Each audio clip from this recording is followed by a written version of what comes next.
And we met up with Thomas, and Jerry's going to ask him a few questions. Okay, this muscle right here, what is it called? A bicep? Good job. That's right. Nice. What about this muscle right here? This one. Tricep. I don't know. One last one. What do you call this muscle right here? Abs? Correct. Nice. Thank you, Thomas. Drew, go ahead and demonstrate how you'd work out your arms.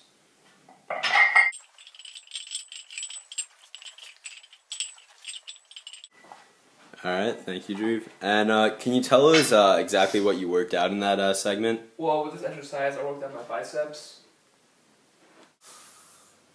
Oh, sorry, you caught me at an awkward moment there. Just for a review though, these are the biceps and these are the triceps. Right now, Jerry's taking some multivites with some vitamin D.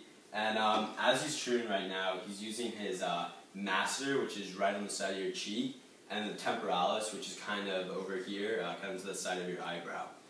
So the temporalis and the masseter, temporalis up top, masseter on the cheek, are the two really main muscles that you use to chew, and then different body functions will digest that food.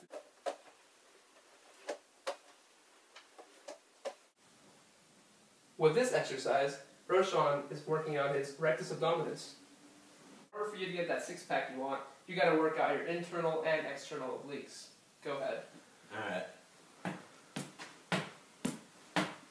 Alright, Roshan, time to work out your transverse abdominis. It's going to be tough.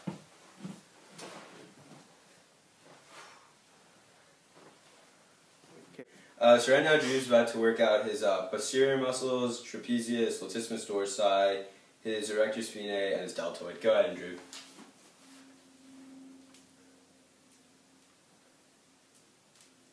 And here Drew is aiming for maximum extension to get the result.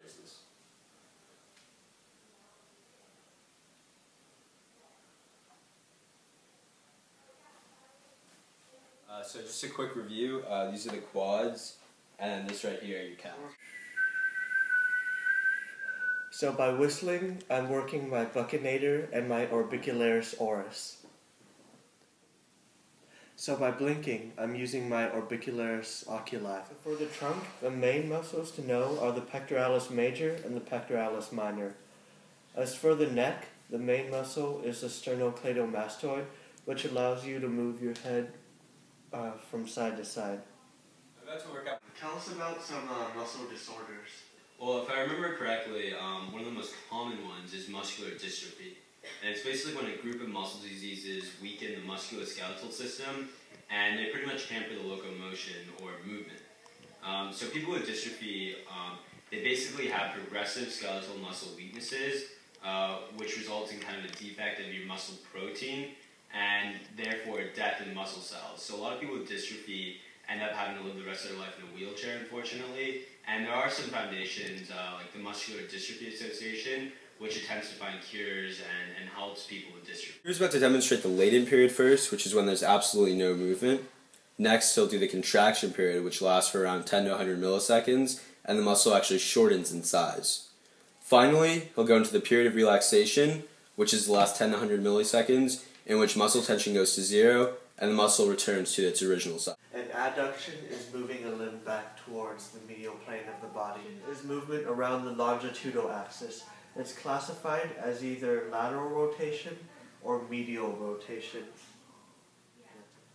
Pronation is moving the hand from a palm upwards face.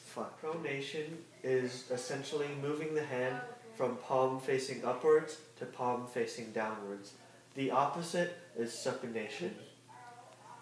These movements both only apply to the forearm. That's it. Flexion decreases the angle of the joint and brings the muscles closer together. The opposite is extension, which increases the angle of the joint. Eversion, which is basically when you rotate your foot outwards, like so. So starting here, moving here, and then demonstrate inversion, which is basically when you start straight and you move using the outside of your foot. So a lot of soccer players do this to kind of curve the ball. So here, I'll go and demonstrate. So start lining up straight, then move through the ball using the outside of my foot and kicking through it to get kind of a curve. Dorsiflexion by stalling the ball in this foot. Dorsiflexion by stalling the ball in his foot. Demonstrate plantarflexion by stopping the ball's momentum.